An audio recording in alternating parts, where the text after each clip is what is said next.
Hello and welcome friends, sports 9 में आपका स्वागत है। हार को लगभग 24 घंटे से ज्यादा हो चुका है, लेकिन इसके बावजूद ये हार है कि पचने का नाम नहीं ले रही है। जाहिर सी बात है कि इतनी दो स्ट्रांग टीमें अगर आपस में भिड़ती हैं और 7 सेशन के अंदर ही अगर मुकाबला खत्म हो जाए और वो जो सेशन पाई चार्ट होता है ना, उसमें अगर 7 सेशन एक ही टीम के नाम चला जाए तो ये सामने वाली टीम के लिए बड़ा सोचने का विषय हो जाता है। और वो भी वो टीम जो इतनी बेहतरीन टीम है क्रॉस फॉर्मेट, अगर आप बात करें तो शायद सबसे बेहतरीन टीम है वर्ल्ड क्रिकेट में, लेकिन इस तरीके का प्रदर्शन, इस तरीके की कप्तानी, बहुत सारे सवाल उठ रहे हैं। हार जो है पचाए नहीं पच रही और इसीलिए कुछ सवाल हैं जो लगातार उठ रहे हैं। स्पोर्ट्स अपडेट दिखाते हैं आपको किस विषय पर क्या वो सवाल हैं जो लगातार उठ रहे हैं क्रिकेट फैंस के मन में, इंडियन क्रिकेट फैंस के मन में, और उसके बाद चर्चा करेंगे। दरअसल एडिलेड टेस्ट में शर्मनाक हार के बाद उठ रहे हैं सवाल। एडिलेड में हार की 4 बड़ी वजह सामने आई है, जिसमें आगे हम अपने साथी दीपेश के साथ डिस्कस भी करेंगे। यही वो मुद्दे हैं। सिर्फ 4 सेशन में टीम इंडिया ने टेस्ट मैच गंवा दिया, जो कि बहुत ज्यादा निंदनीय है, क्योंकि बहुत ज्यादा इंडियन क्रिकेट फैंस जाहिर सी बात है आस लगा के बैठे रहते हैं और शायद तीसरा दिन फिनिश भी नहीं हुआ, 7 सेशन में आप मैच हार गए, ये बहुत बड़ी बात है। मैच में कोई भी भारतीय बल्लेबाज अर्धशतक तक नहीं लगा पाया, और ये मैं केवल एक नहीं दोनों पारियों की बात कर रहा हूं। और रोहित ने एडिलेड में एक बार फिर से बेंगलुरु वाली वो गलती अपनी जो है वो दोहरा दी है। तो कहीं ना कहीं दिक्कत तो है टीम इंडिया में, जिस तरीके से अप्रोच है टेस्ट क्रिकेट को लेकर, जिस तरीके से टीम का मोराल है वो क्यों डाउन है। पहले टेस्ट मैच में टीम का बॉडी लैंग्वेज अलग लग रहा था और दूसरे टेस्ट मैच में एकदम से आप क्या देखते हैं कि रोहित शर्मा के पास जैसे कप्तानी आती है, टीम का जो है वो मोराल अलग तरीके का नजर आने लगता है ऑन ग्राउंड भी। और जाहिर सी बात है जब 7 सेशन में टेस्ट मैच हार जाए तो परफॉर्मेंस भी खराब ही रही होगी, तभी आपने टेस्ट मैच गंवाए। मेरे साथी दीपेश मेरे साथ मौजूद हैं। दीपेश, हार तो बड़ी थी, आप इस बात को मानेंगे। 10 विकेट की हार, शायद 36 ऑल आउट से कंपेयर करते हैं लोग, क्योंकि इसी मैदान पे वो 4 साल पहले आया था, लेकिन वहां पे एक अनऑर्थोडॉक्स टाइप की चीज हो गई कि आप 36 रन पे ऑल आउट हो गए, जो अमूमन होता नहीं है। तब आप मैच हार गए, वो भी 8 विकेट से। यहां पे चीजें ठीक लग रही थी, आपने 180 रन पहली पारी में बना दिए, उसके बाद दूसरी पारी में भी 175 बनाए।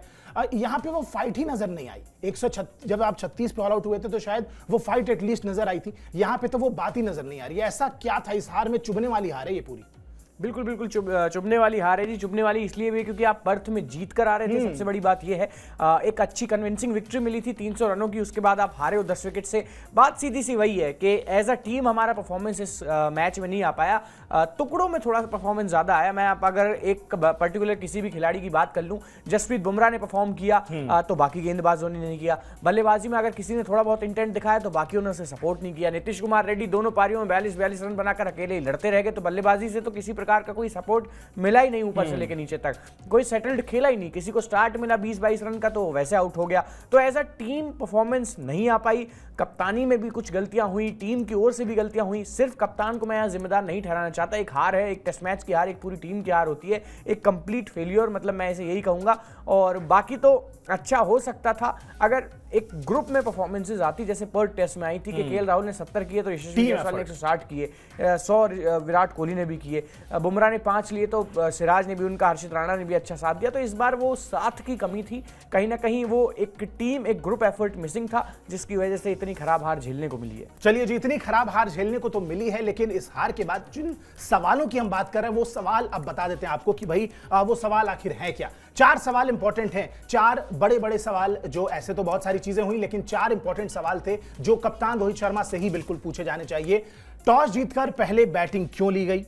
प्लेइंग 11 में गलत टीम सिलेक्शन क्यों हुआ, किस पे भी हम आएंगे कि क्या गलत सिलेक्शन की बात हुई। अनुभवी बल्लेबाजों की नाकामी थी और सिर्फ बुमराह असरदार थे, लेकिन फिर भी ऐसा लगा कि जसप्रीत बुमराह का इस्तेमाल बेहतर ढंग से नहीं हो पाया। एक एक करके हर पॉइंट पे आते हैं। दीपेश, टॉस जीतकर पहले बैटिंग क्यों? मतलब एक बेसिक सा रिकॉर्ड है, बेंगलुरु टेस्ट मैच में भी आपने देखा, ज्यादा पुरानी बात नहीं है, न्यूजीलैंड के खिलाफ तीसरा मैच जो हुआ वो बेंगलुरु में था। उसके बाद हरी हरी घास थी, ओवरकास्ट कंडीशन थी, फिर भी आपने कॉन्फिडेंस में, चलो ठीक है आप घर पे खेल रहे थे, आपने टॉस जीता और पहले ले ली बल्लेबाजी।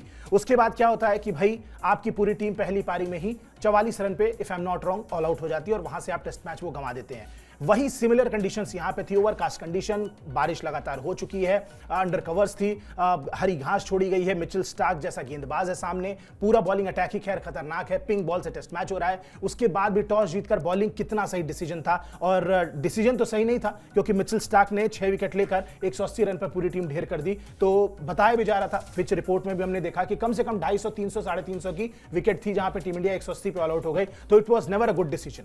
बिल्कुल नहीं था, डिसीजन अच्छा तो नहीं था। डिसीजन अच्छा होता तो पहले गेंदबाजी करते, 6 mm की अच्छी खासी घास थी। Absolutely. तो उसमें ये हो सकता था कि पहले गेंदबाजी करके उनको एक लो स्कोर पे रोक कर फिर अपना, लेकिन वही है, मैं यहाँ फिर वही एक बात कहूंगा, इनको चौथी पारी में चेज करने का कॉन्फिडेंस ही नहीं है, ये जानते हुए भी कि हमने एक, मैं कहूंगा सी टीम के साथ हमने गावा में चेज करके ही मैच जीता था, 350 रन हमने उसमें चेज किए थे, लेकिन यहाँ कॉन्फिडेंस की सीधी सीधी कमी है। रोहित शर्मा के साथ मैं बेंगलुरु का वो एग्जांपल आप ले लीजिए जिसमें हम न्यूजीलैंड के अगेंस्ट पहला टेस्ट मैच खेल रहे थे, बारिश थी, सर पे बादल थे, घास थी पिच पे, 5 बॉलर्स को सपोर्ट था, क्लाउडी कंडीशंस थे, जानते थे कि न्यूजीलैंड के लिए फेवरेबल कंडीशंस है, लेकिन जाके टॉस जीत के ले आए बैटिंग। तो ये कप्तानी की आप कह लीजिए, एज अ टीम कह लीजिए, गौतम गंभीर का फेलियर कह लीजिए, ये पता नहीं एक्सेप्टेंस ही नहीं है कि चौथी पारी में हम लोग चेज भी कर सकते हैं। क्या होगा अगर पहले वो बल्लेबाजी ले लेते टॉस जीत के, तब भी तो आपको चेज करना पड़ता ना, और आप तो उनको 180 पे शायद ऑल आउट कर लेते। तो ये सीधी सी बात वही है, डिसीजन लेने में बड़ी दिक्कत है। एक पेस सेट हुआ है कि तीसरी पारी में अच्छा रन करके चौथी में टीम को किसी को रोकेंगे, तो उसी पे चलने की कोशिश थी जैसे पर्थ में हुआ था, लेकिन पर्थ में कंडीशंस एकदम, अगर हम लोग 150 पे ऑल आउट हुए भी तो पिच में उतनी मदद थी कि दूसरी पारी में उन्हें लाके हमने 104-5 रन पे ऑल आउट कर दिया। यहाँ सिनारियो डिफरेंट था, टाइम के साथ विकेट अच्छा होता गया, लेकिन अपने बल्लेबाज फिर फंस गए। अब हुआ भी क्या कि ऑस्ट्रेलिया ने जब बल्लेबाजी छोड़ी तो दिन खत्म होने में पौना घंटा था और रात हो रही थी, तो वहां आपके 2-3 विकेट जाने ही जाने थे, जो कि गए भी। फिर उसके बाद 2-3 क्या 4 विकेट, बल्कि 5 विकेट इनफैक्ट 5 गए थे, रोहित शर्मा भी आउट हो ही गए थे। उसके बाद नीतीश कुमार रेड्डी और ऋषभ पंत कहां तक ही आपको बचाते, पहले ओवर में ऋषभ पंत भी आउट हो गए। तो ये एक पूरा ही फेलियर है। मैं इसको मैंने पूरा आपको बता दिया कि किस तरीके से टॉस में तो गलतियां हुई थी, और ये एक दिमाग में एक चीज सेट हो चुका है आपका, वो होता है ना एक मेंटली आप ये चीज सोचते हैं कि भाई चौथी पारी में सामने वाली टीम को ऑल आउट करेंगे एक टोटल देके, तो वो शायद इस टेस्ट मैच में, चूंकि ये 5 मैचों की टेस्ट सीरीज है, अब हर बार तो ये श्योरिटी आपके पास नहीं हो सकती ना कि 5 मैचों की सीरीज में हम 5 मैच में आखिरी बल्लेबाजी ऑस्ट्रेलिया को करवाएंगे, तो ये आपके पास समस्या की बात है। आपने बहुत सही एंगल पकड़ा दीपेश की, मतलब ये डर रहे हैं चौथी पारी में बल्लेबाजी करने से, डर रहे हैं, ये बड़ा बहुत सही पॉइंट आपने उठाया, क्योंकि बिल्कुल बार बार ऐसी कंडीशंस में भी आपको पता है कि कंडीशंस को रिस्पेक्ट करना कितना जरूरी है, बावजूद इसके अगर आप टॉस जीतकर पहले गेंदबाजी चुन लेते हैं तो इससे समझ में आता है कि बिल्कुल गड़बड़ी तो है, डिसीजन मेकिंग में कुछ है, और डर तो जरूर आपको लग रहा है चौथी पारी में बल्लेबाजी करने का, आप चेज बिल्कुल नहीं करना चाहते। चलिए दूसरे पॉइंट पे आते हैं। हार की जो बड़ी वजह हमें लगती है वो यह है कि प्लेइंग 11 में गलत टीम सिलेक्शन हो गया। दीपेश, हर्षित राणा ने उस मैच में ठीक किया था, लेकिन ऐसा लोग कह रहे थे, एक्सपर्ट्स भी कई सारे कहे कि भाई हर्षित राणा थोड़ा सा hit the deck kind of bowler है, या एटलीस्ट उनकी लेंथ थोड़ी पीछे रहती है, और बाउंसर से आप बिल्कुल छका सकते हैं बल्लेबाजों को, विकेट्स उतने नहीं आते हैं, और पिंक बॉल से मैच था, हरी घास थी, तो ऐसा कहा गया कि भाई आकाशदीप जो हैं वो मिचेल स्टार्क टाइप की गेंदबाजी करते हैं, ऊपर रखते हैं अपनी लेंथ को, और शायद इस मैच में उसी चीज की कमी थी। हमने देखा केवल 4.8% बॉल्स थी इंडियन बॉलर्स की एक इनिंग में जो जाके स्टंप को हिट कर रही थी, और जब आप स्टंप को ही नहीं हिट कर रहे हैं तो विकेटें आपको कहां से मिलेंगी, ये बड़ा बेसिक सा नियम हमने क्रिकेट में सुना हुआ है। उसके बाद वॉशिंगटन सुंदर जो कि ठीक कर रहे थे, अश्विन का वापस बुलाना, क्योंकि वॉशिंगटन सुंदर जितना बैट से कंट्रीब्यूट कर रहे थे, अश्विन तो कहीं भी आसपास नहीं थे, और ऐसा नहीं है कि हाल फिलहाल बहुत सारे रन बनाए अश्विन ने नहीं बनाए थे,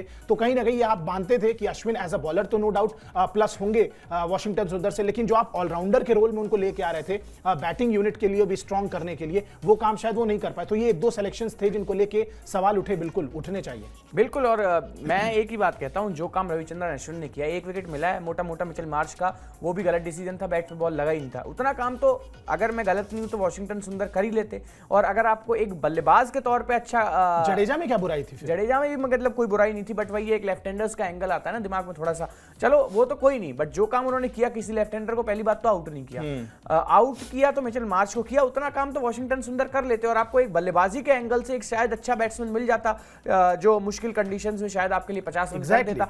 गाबा में किए भी थे, शार्दुल ठाकुर के साथ मिलकर वो जो चौथा टेस्ट मैच था उसमें अच्छे खासे रन किए थे वॉशिंगटन सुंदर ने, जिसकी वजह से टीम इंडिया जीती थी। तो ये तो सोच की बात थी, बाकी मैं प्लेइंग 11 को उतना जिम्मेदार नहीं नहीं ठहराऊंगा, क्योंकि कहीं ना कहीं हम भी यही बात मान रहे थे कि एडिलेड में चौथे पांचवें दिन बड़ा अच्छा टर्न होता है। ऑस्ट्रेलिया अगर बाद में बल्लेबाजी करने आएगी तो हम उसे फंसा सकते हैं, उन्हें कहीं ना कहीं हम उस जगह पे प्लेस कर सकते हैं जो कि हम प्लानिंग कर रहे हैं। लेकिन अब क्या कर सकते हैं, चौथे पांचवें दिन जब गेम गया ही नहीं तो उसमें भाई फंसाने की तो बहुत दूर की बात है।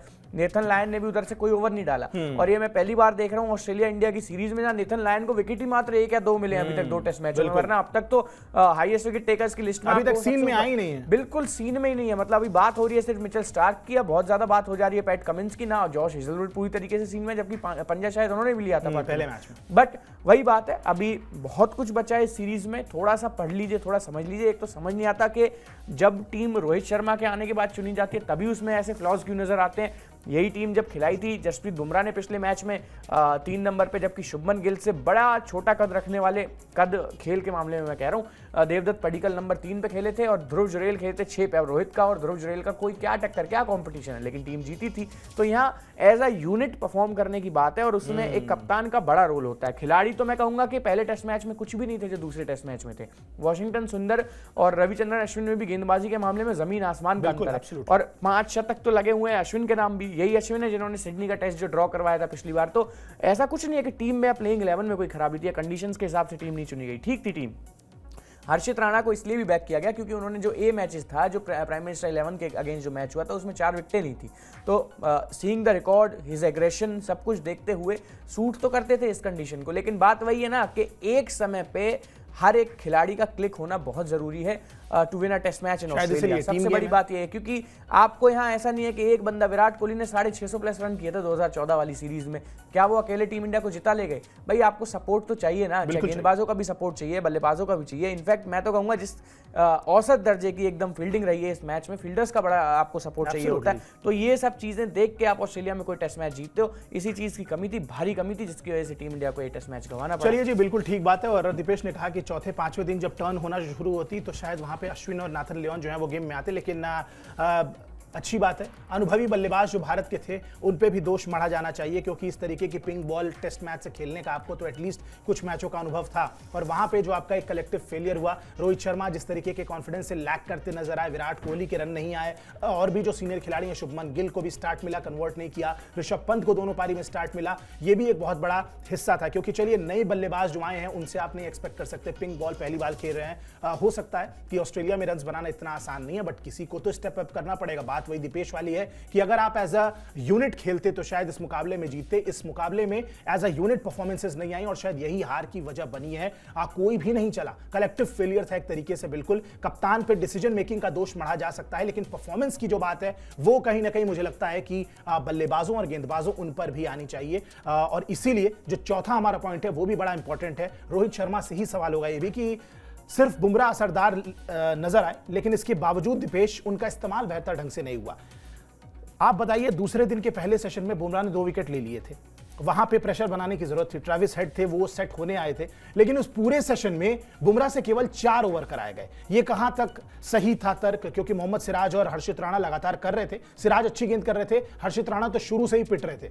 उसके बावजूद जिस तरीके से कप्तानी की गई, शायद बुमराह को जरूरत थी, आपको पता है कि आपका एक ही विकेट टेकिंग बॉलर है उस समय, बुमराह से शायद 4 ओवर की जगह एटलीस्ट आप एक स्पेल और 3-4 ओवर का और डाल सकते थे। ट्रेविस हेड पे आप देख रहे हैं बार बार स्विंग एंड मिस वाली बात हो रही थी, उसके बावजूद उनको ना ट्राई कराना वहां पे, ये भी एक खराब डिसीजन। स्लिप नहीं थी, ये भी एक खराब डिसीजन। स्लिप नहीं थी, ये तो बहुत खराब डिसीजन था। बाकी बुमराह को लेके सवाल प्रेस कॉन्फ्रेंस में रोहित शर्मा से पूछा भी गया कि भाई आपने क्यों नहीं बुमराह को लगातार बॉलिंग दी, तो उन्होंने इसका रीजन भी दिया कि हम बॉलर से डिसाइड करके उसको शिफ्ट करते हैं। कई बार वर्कलोड शिफ्ट मैनेजमेंट करने के लिए आपको कुछ ना कुछ करना पड़ता है। अब वो ठीक बात है कि बुमराह ही टीम में ऐसे बॉलर हैं जो भाई ट्रेविस हेड को आउट कर सकते हैं, तो वो तो हमारे लिए फेलियर है भाई। इतने गेंदबाज, 150 करोड़ का देश, इतना आउटरेज, इतना सारा पैसा, इतनी सारी तैयारियां, उनमें से सिर्फ एक बुमराह अगर ऐसा गेंदबाज है जो ट्रेविस हेड को खतरे में ला सकता है, तो ये तो फिर हमारे लिए गलत बात है। बाकी रोहित शर्मा ने इसका क्लियरेंस दिया था, कहीं ना कहीं उन्होंने बताया भी था कि इस वजह से बुमराह को नहीं लाया गया दोबारा बार बार, क्योंकि एक देखना होता है गेंदबाज को। फिर हर्षित राणा को भी और मोहम्मद सिराज को भी थोड़ा आउट रेस देना जरूरी है, उन्हें भी वहां लेके गए हैं,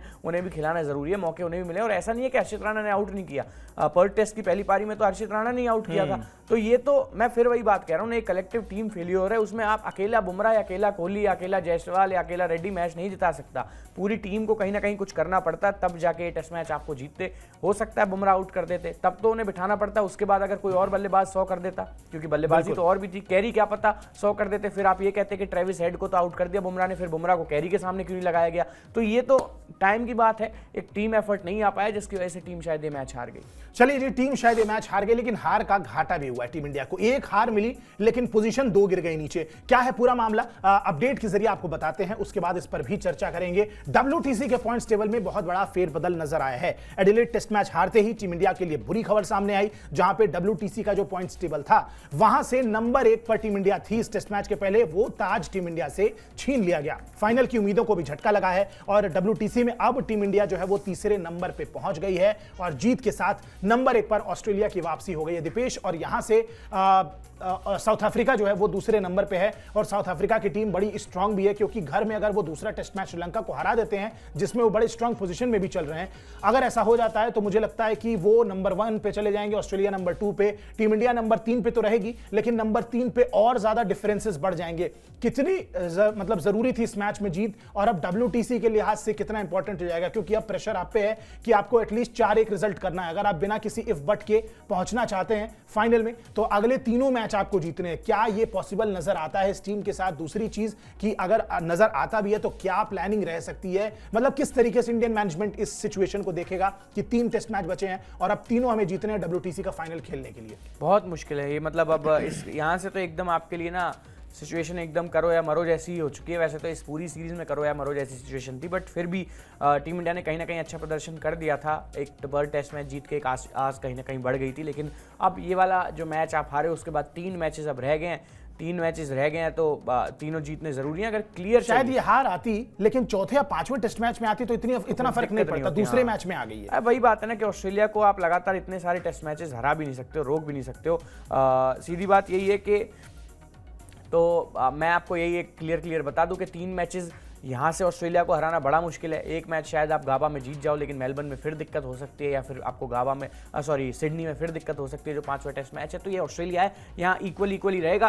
बहरहाल तो उसमें आपको ज़रूरत जो पड़ेगी वो श्रीलंका की पड़ेगी, साउथ अफ्रीका की पड़ेगी पूरी तरीके से क्वालिफाई करने के लिए। बाकी अब फंस गया थोड़ा वर्ल्ड टेस्ट चैंपियनशिप का पेंच पूरी तरीके से, तो आप कह नहीं सकते ये बात कि मतलब जो ये सीरीज़ है वो पूरी तरीके से भारत 4-1 से जीत ही जाएगा। मैं तो 3-2 की भी आस लगा के बैठा हूँ, बट उस केस में फिर वही बात है ना, आपको जरूरत पड़ेगी वहाँ श्रीलंका की मदद बहुत ज़्यादा लगेगी आपको, और ऑस्ट्रेलिया जिस तरीके के मोमेंटम में यहाँ से 4-1 से जीतना है भी बड़ा टफ काम। अब बिल्कुल जी, बहुत टफ काम है और अब टीम इंडिया को डिसीजन मेकिंग करनी पड़ेगी और कुछ तो मंथन करना पड़ेगा, कुछ तो मामला है जो टीम इंडिया को सोचना पड़ेगा। एक नई स्ट्रैटेजी के साथ ब्रिस्बेन गाबा में अब ये तीसरा टेस्ट मैच शुरू होने वाला है, उससे पहले क्या कुछ टीम इंडिया कर सकती है। एक जो बेसिक चीज समझ में आई है, रोहित शर्मा चूंकि कप्तान है, क्या रोहित शर्मा यू टर्न लेंगे, ये सवाल एक हमारा बिल्कुल रहेगा। आपको ग्राफिक्स के जरिए पहले समझाते हैं कि मामला क्या है, क्यों रोहित शर्मा को यू टर्न ले लेना चाहिए, और उसके बाद बातचीत करेंगे। एडिलेड की हार के बाद क्या रोहित शर्मा यू टर्न लेंगे, ये सवाल इसलिए पूछ रहे हैं क्योंकि बैटिंग पोजीशन बदलने का फायदा नहीं मिला कुछ। नई बॉल से रोहित के शानदार आंकड़े हैं, बिना ओपन किए भी 47 पारियों में 1594 रन और 3 शतक है, इसमें लगभग 40 से कम की ही औसत है। और अगर बतौर ओपनर बात की जाए तो 64 पारियों में 44.01 की औसत है, 2685 रन है, 9 शतक आए हैं। और यही ऑस्ट्रेलिया था जहां पे पिछले सीजन भी रोहित शर्मा आए थे और एटलीस्ट बहुत बड़ी पारियां नहीं खेली थी, लेकिन एक स्टार्ट जो देने की बात होती है वो तो एटलीस्ट कर दिया था शुभमन गिल के साथ। तो कहीं ना कहीं एक डिसेंट स्टार्ट, 80, 90, 100 रन की एक स्टार्ट दोनों खिलाड़ी मिलके दे रहे थे। तो क्या दीपेश रोहित शर्मा को दोबारा से यू टर्न लेकर वापस अपने सेम बैटिंग पोजीशन पे वापस आ जाना चाहिए, क्योंकि शायद केएल राहुल को आपने इतना फ्लेक्सिबल पिछले कुछ सालों में बना दिया है कि अब केएल राहुल कहीं भी उतर के बल्लेबाजी कर सकते हैं, लेकिन शायद रोहित शर्मा पता नहीं उस कैटेगरी में आते हैं कि नहीं आते हैं। और अगर खराब या मतलब कॉन्फिडेंस डाउन ही है तो मुझे लगता है कि ऊपर भेज के उनको नेचुरल पोजीशन पे उनको खेलने का मौका दिया जाए, जहां पे शायद वो ज्यादा कॉन्फिडेंट फील करे कि अगर मैं आउट भी हो जाता हूं तो नीचे हमारे बहुत सारे प्लेयर्स हैं जो संभाल सकते हैं एटलीस्ट, तो मैं अपना नेचुरल गेम खेलूं। मतलब ये बहुत बेसिक सी बात है जो वो अपने डिसीजन मेकिंग में कर सकते हैं अगले टेस्ट मैच से पहले। बिल्कुल सही बात है। मतलब अब यहाँ बात यही है ना कि यदि अगर केएल राहुल ने किया होता 100 या 150 किया होता या 50-70 रन किए होते तो एक बार फिर भी सोचने को होता, लेकिन अब यहाँ ये है ना कि केएल राहुल के साथ साथ जो रोहित शर्मा वो भी उतने ज़्यादा कंफर्टेबल है नहीं डाउन द ऑर्डर बल्लेबाजी करने में, तो ओपन करने आए, अगर वहाँ फेल होते हैं तो फिर भी समझ में आए, लेकिन ओपन करने आए तो एक पेस सेट कर सकते हैं रोहित शर्मा बतौर बल्लेबाज। बाकी अभी तो फास्ट बॉलिंग उन्हें किसी भी नंबर पर खेलने में दिक्कत ही हो रही है, तो ये तो खैर देखने वाली बात होगी कि ओपन करने आते हैं या नहीं आते हैं, बट अगर एज एन ओपनर भी खेलते हैं तो अच्छी बात होगी, मतलब टीम के लिए कहीं ना कहीं आप देखेंगे कि उतना ज़्यादा मतलब कंफर्टेबल है नहीं डाउन द ऑर्डर, उनको पेस एक तो सेट नहीं करना आता, समझ नहीं आती कि किस तरीके से खेलना है, फिर जिम्मेदारी थोड़ी सी ओपनर एज एन ओपनर ज़्यादा लेते हैं रोहित शर्मा, तो बतौर ओपनर अगर खेलने आ जाते हैं तो कोई मेरे को नहीं लगता कि कोई बहुत बड़ी दिक्कत की बात होगी। और केएल राहुल को मैं वही जो आपने बात कही कि उतना फ्लेक्सिबल केएल राहुल हैं कि उनको नीचे लाया जा सकता है, बतौर ओपनर रोहित शर्मा ये टेस्ट मैच खेल सकते हैं। बिल्कुल जी, बतौर ओपनर रोहित शर्मा ये टेस्ट मैच खेल सकते हैं, ये एक यू टर्न है जो रोहित शर्मा बिल्कुल ले सकते हैं। चलिए आपको बता देते हैं कि क्यों ओपनिंग करने नहीं आए, क्योंकि केएल राहुल अच्छा कर रहे थे, और दूसरी चीज और एक कमी है जो पिछले कुछ दिनों में टेस्ट क्रिकेट में, रेड बॉल क्रिकेट में स्पेशली आप कहेंगे रोहित शर्मा की बाहर सामने आई है। क्या है वो कमी, उस पर भी बात करते हैं। एक बार आपको ग्राफिक्स दिखाते हैं किस तरीके से प्रदर्शन रहा है उनका, और क्यों हम बार बार कह रहे हैं कि फास्ट बॉलर्स पे उनका कॉन्फिडेंस वो नहीं नजर आ रहा है, क्योंकि इस बार रोहित शर्मा ना एज लेता है, ना एलबीडब्ल्यू होते हैं, ना कुछ होते हैं, सीधा बोल्ड हो रहे हैं। और ये क्यों हो रहा है मामला, ये आपको जरा बताते हैं। ग्राफिक्स प्ले करिए। पिछले 24 महीने में 11 बार रोहित शर्मा बोल्ड हुए हैं, और बिल्कुल 2023 से 36 पारियां हैं, 11 बार वो बोल्ड हुए हैं। तो मतलब एक इंटरेस्टिंग सा आंकड़ा है जो हमने आपके लिए बनाया है, वो आपको पेश करते हैं, आपको दिखाते हैं, और उससे आपको समझ में आएगा कि क्यों हम ये बार बार बात कर रहे हैं कि रोहित शर्मा जो है वो एक ओपनिंग नई बॉल से या फिर फास्ट बॉलर्स के सामने पूरे घुटने टेकते नजर आ रहे हैं। देखिए पिछले 24 महीने में 11वीं बार रोहित शर्मा जो है वो बोल्ड हुए हैं, और 2023 से 36 टेस्ट पारियां अब तक खेल चुके हैं और 11 बार वो बोल्ड हुए हैं। और ये जो है ये आंकड़े हैरान करने वाले हैं। 2 साल में ही 9 साल की बराबरी हो गई। कैसे हो गई ये भी आपको बताते हैं। दरअसल 2013 से जब से उनका टेस्ट क्रिकेट में डेब्यू हुआ है, तब से लेकर 2022 तक उन्होंने टेस्ट क्रिकेट में 77 पारियां खेली हैं, और 11 बार टोटल इन 77 पारियों में वो बोल्ड हुए हैं, which is a decent number. लेकिन एडिलेड टेस्ट मैच की दोनों पारियों में वो 9 रन ही बना सके, एक में 3 रन और एक पारी में 6 रन, टोटल मैच में 9 रन बनाए। और इसीलिए जितना वो 2013 से 2022 तक 77 पारियों में जितनी बार बोल्ड हुए, पिछले 24 महीनों में 36 टेस्ट मैच में ही उतनी बार बोल्ड हो चुके हैं। ये बताता है कि एक कमजोरी तो है, और कमजोरी फास्ट बॉलर्स के अगेंस्ट है, कमजोरी अंदर आती गेंद के अगेंस्ट है। शाहिन शाह अफरीदी का वो स्पेल आपको याद होगा T20 वर्ल्ड कप में, लेफ्ट आर्म पेसर, गेंद अंदर आती है, एलबीडब्ल्यू हो जाते हैं। उस चीज को टैकल करने के लिए कुछ टेक्निक में चेंज किया, लेकिन अब क्या है कि अब फास्ट बॉलर आता है और उनका डंडा लेके चली जा रही है गेंदें, एलबीडब्ल्यू से ज्यादा बोल्ड हो जा रहे हैं। टेक्निकली बोले जाए तो एक्सपर्ट्स ये कह रहे हैं कि ऑफ स्टंप का पता नहीं है रोहित शर्मा को। दीपेश, ये कितनी बड़ी बात है कि एक टेस्ट ओपनर है, आप एक दुनिया के शायद सबसे बड़ी टीम के आप टेस्ट ओपनर हैं, आप कप्तान हैं, और इतने सालों से आप खेल रहे हैं और आपको ऑफ स्टंप का पता नहीं है। ये तो मतलब बिल्कुल ऐसी सी बात लगती है जो बिल्कुल समझ से परे है, क्योंकि बड़ी अजीब बात लगती है। बिल्कुल सही बात है। अब इतना साल खेलने के बाद ये बात आती है तो ज्यादा बुरी लगती है। ऑफ स्टंप का नहीं पता है। हाँ, ऑफ स्टंप का नहीं पता है, मतलब वही है, पूरी तरीके से ना स्क्वायर हो जा रहे हैं। मैं कल भी मैंने एक बात कही थी कि पैर ना पूरी तरीके से आउटस्विंग देख के खुल जाते हैं और फिर वो डंडे को निकल जाती है। अब ये कोई नया बल्लेबाज होता ना, पृथ्वी शॉ होते तो कोई बात नहीं, फिर भी एक बार को तो पचा लेते ये बात कि है भाई नया बल्लेबाज है। रोहित शर्मा के साथ ये दिक्कत है, कोई भी टॉप ऑफ उनके मार दे रहा है कि गेंद को थोड़ा सा स्विंग करवा के। हालांकि पहले भी उन्होंने इस चीज़ से पार पाया है, खुद को संभाला है, कहीं ना कहीं खुद को ठीक करने की कोशिश लगातार की है। अभी भी उम्मीद है कि 1-2 गलतियों से सीख जाएंगे पूरी तरीके से। अगर मैं एक बात बड़ी अच्छी से जानता हूँ, अगर रोहित शर्मा इस सीरीज में फॉर्म में नहीं लौटते हैं, रन नहीं बनाते हैं, कि कम से कम 50 रन की पारियां नहीं खेलते हैं, 100 की चलो हम बात नहीं करते हैं, तो टीम इंडिया ये सीरीज जीतेगी नहीं। रोहित शर्मा के ऊपर बहुत कुछ डिपेंड करता है, ये बात मैंने पहले भी बताई है कि 2-4 प्लेयर्स ऐसे हैं जिनका फॉर्म में होना बहुत जरूरी है, बाकायदा पूरी टीम चाहे कुछ कर रही हो। उनमें से एक है रोहित शर्मा, दूसरे हैं विराट कोहली, तीसरा जसप्रीत बुमराह। ये 3 खिलाड़ी ऐसे हैं, अगर चौथे ऋषभ पंत भी चलो उनमें ऐड कर लेते हैं, क्योंकि ये एक क्रूशियल पार्ट प्ले करते हैं टीम में। एक बार को अगर शुभमन गिल रन नहीं बनाएंगे ना, तो ओपनर्स अगर बना रहे होंगे, शुभमन गिल नहीं बनाएंगे तो चल जाएगा, फिर down the order Rishabh Pant कर लेंगे। लेकिन किसी खिलाड़ी का जो रोल है ना, वो इतना मतलब कहीं ना कहीं उसको जस्टिफाई करना होता है, जैसे कि as an opener Rohit Sharma, वहाँ रन करने ही होंगे, आप नहीं करोगे तो पूरी टीम प्रेशर में आ जाएगी। विवेक भगत हमारे एक व्यूअर हैं, वो दीपेश पूछ रहे हैं कि जीजी और रोहित के बीच में क्या सब कुछ ठीक है? देखकर तो लगता नहीं है, मतलब ऐसी नहीं, सब खबरें हैं ठीक क्या? है, नहीं ऐसा कोई खबर नहीं है, कोई अपडेट नहीं है, किसी भी तरीके की कोई है नहीं, बहुत दोनों अपने आप को बड़ा सपोर्ट करते हैं। विवेक भाई, हम पाकिस्तान क्रिकेट टीम नहीं है, हमारे कोच और खिलाड़ियों और टीम के बीच में कोई गुट नहीं बना है, हमारे खिलाड़ी सब एक हैं, बस वही एक परफॉर्मेंस की बात है। कलेक्टिव टीम एफर्ट जब आएगा तो उसके बाद आपको नजर आएगा कि परफॉर्मेंस में क्या डिफरेंस था ऐसे यूनिट जब खेलते। रोहित शर्मा ने हार के बाद क्या कहा था, उनके बयान से भी क्या हम निकाल सकते हैं वो भी बताते हैं आपको। उन्होंने कहा कि सीधी बात यही है कि हम अच्छा नहीं खेल पाए और ऑस्ट्रेलिया में हर क्षेत्र में जो है ऑस्ट्रेलिया की टीम हमसे बेहतर रही थी। मैच में ऐसे अवसर कई आए जिनका हमें फायदा उठाना चाहिए था, लेकिन ऐसा हम नहीं कर पाए और यही हमारी हार का जो है वो कारण बन गया था। हमने जो पर्थ में किया वो खास था और उसी इरादे से हम एडिलेड में आए थे, लेकिन एक मैच नई चुनौती लेकर आता है। हम जानते हैं कि पिंक बॉल टेस्ट हमारे लिए चुनौतीपूर्ण रहने वाला है और हुआ भी ऐसा ही चुनौतीपूर्ण रहा। तो विवेक भाई, मुझे लगता है कि रोहित शर्मा के स्टेटमेंट से आपको आपका जवाब मिल गया होगा। जीजी और गंभीर के बीच में सब कुछ ठीक है। It's just a matter of एक गेम था, एक ऑफ गेम रहा। पिंक बॉल वैसे भी टीम इंडिया को ज्यादा परेशान करती है।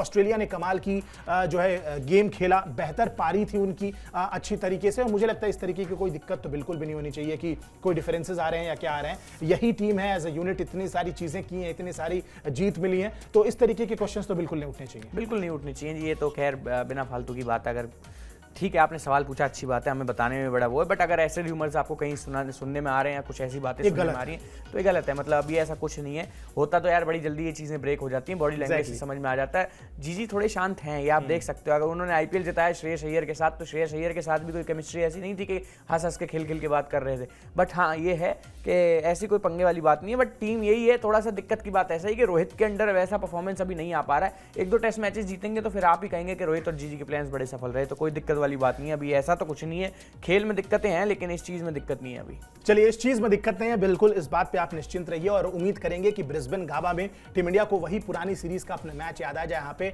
गाबा का घमंड तोड़ा था हमने और टेस्ट मैच हमने जीता था, वो भी ऑलमोस्ट अपनी सी टीम से। ऐसे ऐसे खिलाड़ियों को लेकर हम गए थे और वहां पे टेस्ट मैच हमने जीता था। ऐतिहासिक वो टेस्ट मैच, क्योंकि उसी मैच के बाद रिजल्ट डिसाइड हुआ था और बॉर्डर गावस्कर ट्रॉफी हमने दोबारा रिटेन की थी। अगला जो गाबा में मैच होने वाला है वो भी बड़ा इंपॉर्टेंट होगा और इसीलिए नजरें उस पर भी रहेंगी, क्योंकि उस टेस्ट मैच से भी इस सीरीज को कहीं ना कहीं एक मोमेंटम मिलेगा और सीरीज डिसाइड करने में ये टेस्ट मैच बड़ा इंपॉर्टेंट क्रूशियल रोल प्ले करने वाला है। चलिए, इस पूरी सीरीज पर हमारी नजरें जो है वो बनी रहेंगी। फिलहाल आप हमारे साथ इस ब्रॉडकास्ट में जुड़े मेरे साथी दीपेश और मुझे फिलहाल इजाजत दीजिए। आपका बहुत बहुत शुक्रिया, नमस्कार।